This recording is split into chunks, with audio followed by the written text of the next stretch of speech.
Capítulo 35, donde se da fin a la novela del curioso impertinente.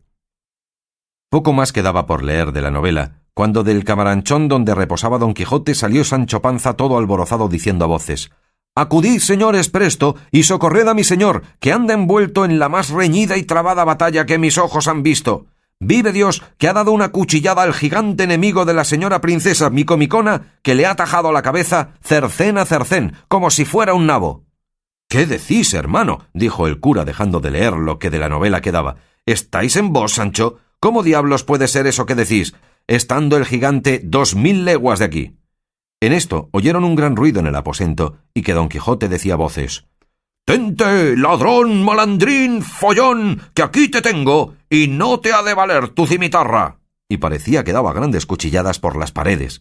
Y dijo Sancho: «No tienen que pararse a escuchar, sino entren a despartir la pelea o ayudar a mi amo, aunque ya no será menester, porque sin duda alguna gigante está ya muerto, y dando cuenta a Dios de su pasada y mala vida, que yo vi correr la sangre por el suelo y la cabeza cortada y caída a un lado, que es tamaña como un gran cuero de vino».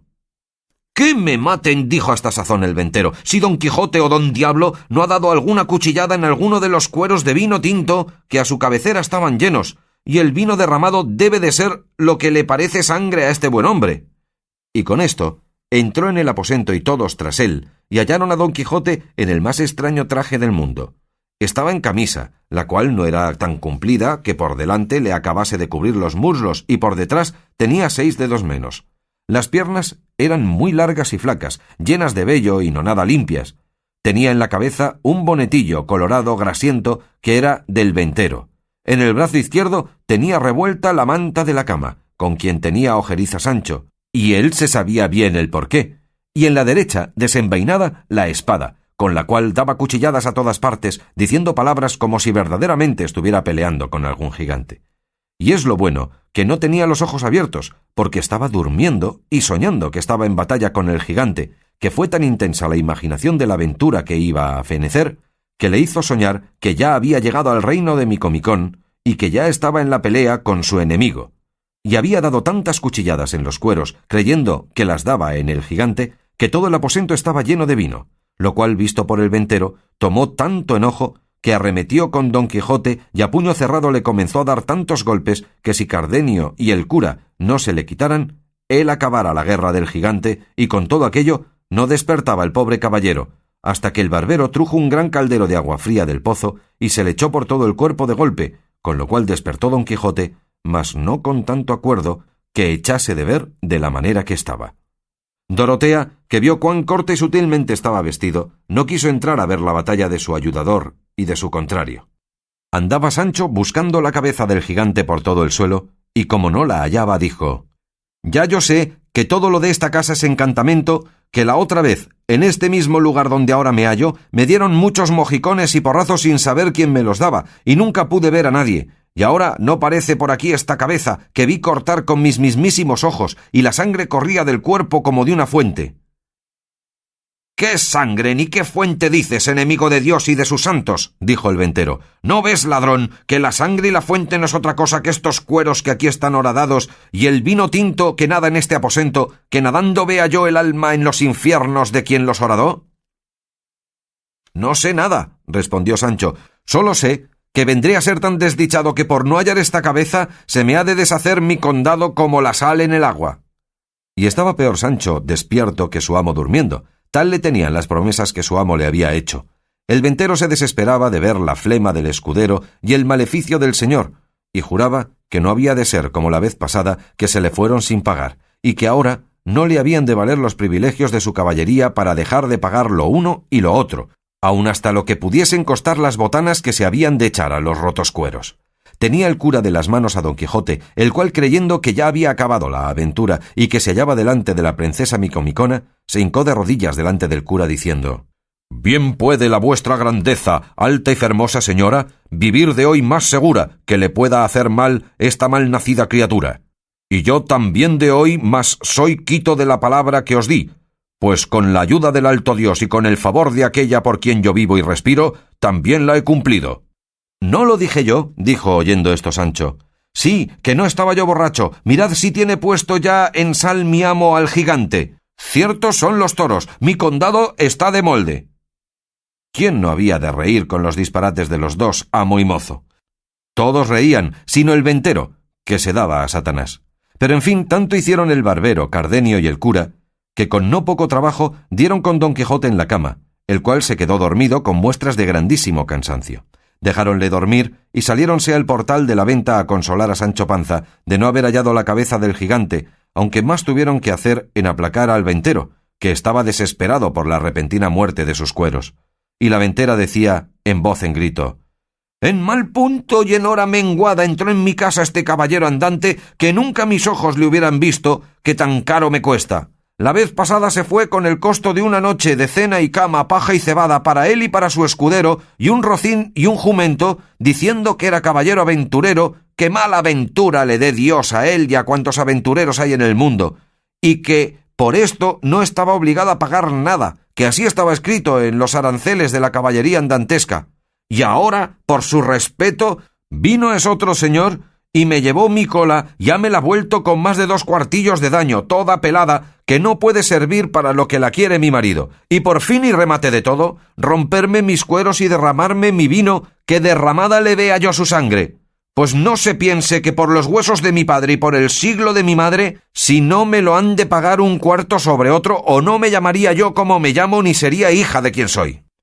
Estas y otras razones tales decía la ventera con grande enojo, y ayudábala su buena criada Maritornes. La hija callaba y de cuando en cuando se sonreía. El cura lo sosegó todo, prometiendo de satisfacerle su pérdida lo mejor que pudiese, así de los cueros como del vino, y principalmente del menoscabo de la cola, de quien tanta cuenta hacían. Dorotea consoló a Sancho Panza, diciéndole que cada y cuando que pareciese haber sido verdad que su amo hubiese descabezado al gigante, le prometía, en viniéndose pacífica en su reino, de darle el mejor condado que en él hubiese. Consolóse con esto Sancho y aseguró a la princesa que tuviese por cierto que él había visto la cabeza del gigante y que por más señas tenía una barba que le llegaba a la cintura, y que si no parecía, era porque todo cuanto en aquella casa pasaba era por vía de encantamento, como él lo había probado otra vez que ya había posado en ella. Dorotea dijo que así lo creía y que no tuviese pena, que todo se haría bien y sucedería a pedir de boca. Sosegados todos, el cura quiso acabar de leer la novela, porque vio que faltaba poco. Cardenio, Dorotea y todos los demás le rogaron le acabase. Él, que a todos quiso dar gusto, y por el que él tenía de leerla, prosiguió el cuento que así decía. Sucedió, pues, que por la satisfacción que Anselmo tenía de la bondad de Camila, vivía una vida contenta y descuidada, y Camila, de industria, hacía mal rostro a Lotario, porque Anselmo entendiese al revés de la voluntad que le tenía. Y para más confirmación de su hecho, pidió licencia a Lotario para no venir a su casa, pues claramente se mostraba la pesadumbre que con su vista Camila recibía. Mas el engañado Anselmo le dijo que en ninguna manera tal hiciese, y de esta manera, por 1000 maneras, era Anselmo el fabricador de su deshonra, creyendo que lo era de su gusto. En esto, el que tenía Leonela de verse cualificada con sus amores llegó a tanto que sin mirar a otra cosa se iba tras él a suelta rienda, fiada en que su señora le encubriría y aún la advertía del modo que con poco recelo pudiese ponerle en ejecución. En fin, una noche sintió Anselmo pasos en el aposento de Leonela, y queriendo entrar a ver quién los daba, sintió que le detenían la puerta, cosa que le puso más voluntad de abrirla, y tanta fuerza hizo que la abrió y entró dentro a tiempo que vio que un hombre saltaba por la ventana a la calle. Y acudiendo con presteza a alcanzarle o conocerle, no pudo conseguir lo uno ni lo otro, porque Leonela se abrazó con él diciéndole: «Sosiégate, señor mío, y no te alborotes ni sigas al que de aquí saltó, es cosa mía, y tanto que es mi esposo».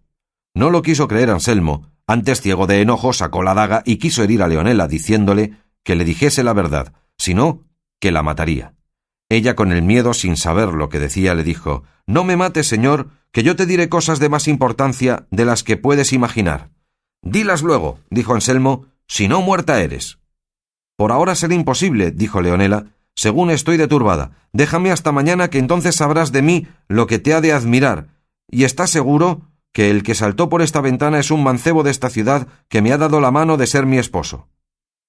Sosegóse con esto Anselmo y quiso aguardar el término que se le pedía, porque no pensaba oír cosa que contra Camila fuese, por estar de su bondad tan satisfecho y seguro. y así se salió del aposento y dejó encerrada en él a Leonela, diciéndole que de allí no saldría hasta que le dijese lo que tenía que decirle.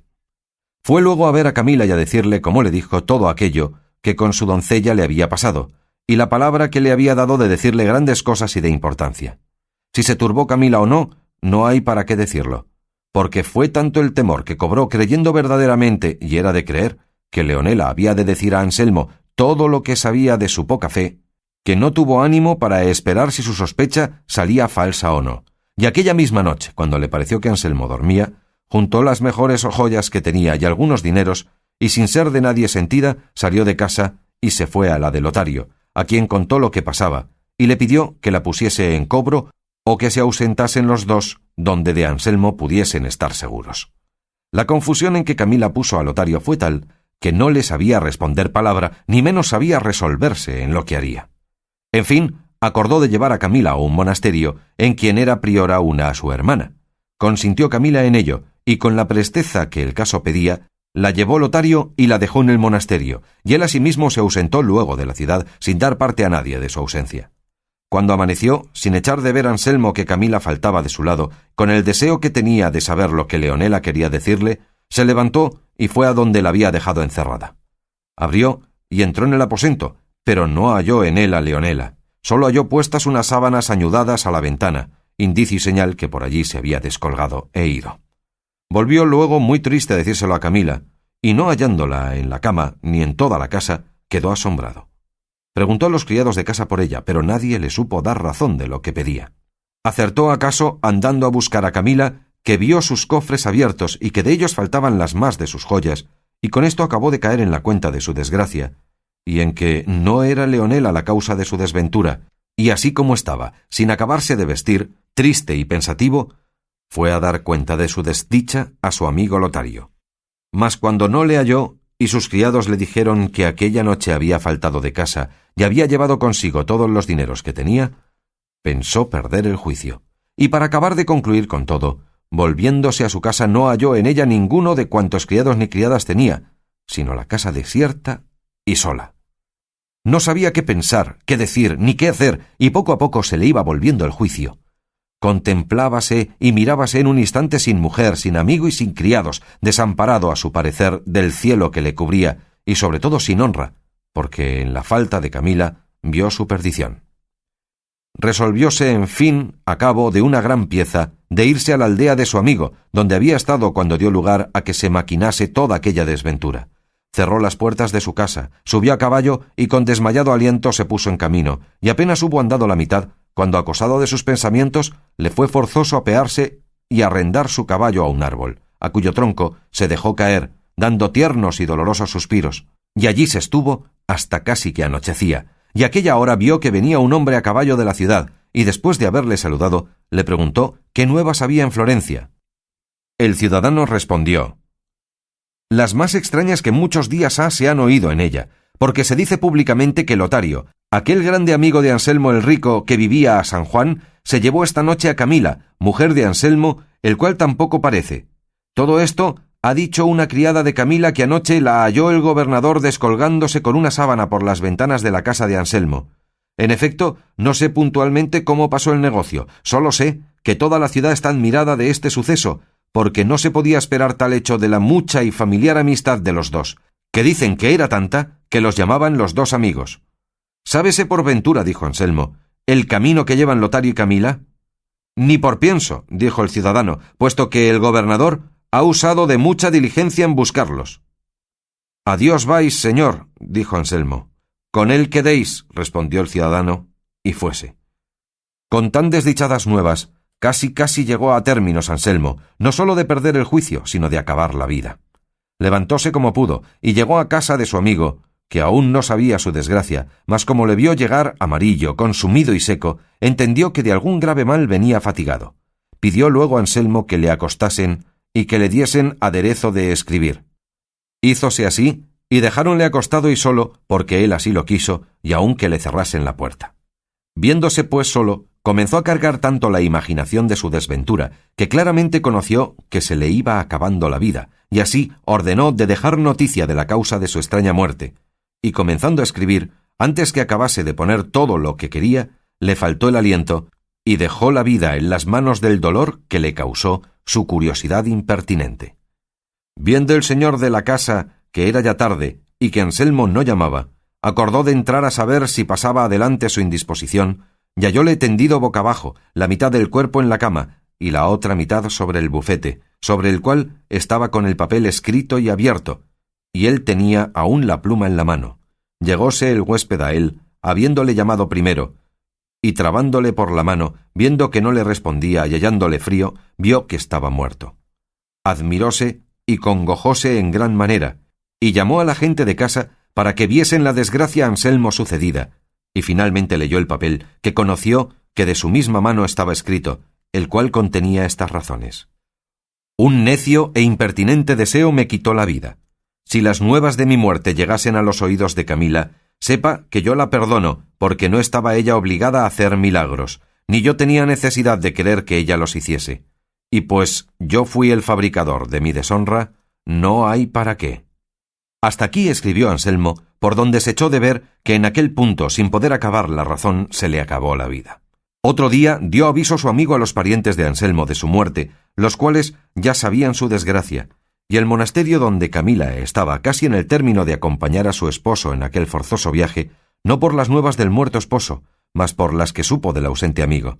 Dícese que aunque se vio viuda, no quiso salir del monasterio, ni menos hacer profesión de monja, hasta que no de allí a muchos días le vinieron nuevas que Lotario había muerto en una batalla que en aquel tiempo dio Monsieur Lautrec al gran capitán Gonzalo Fernández de Córdoba en el reino de Nápoles, donde había ido a parar el tarde arrepentido amigo, lo cual, sabido por Camila, hizo profesión y acabó en breves días la vida a las rigurosas manos de tristezas y melancolías.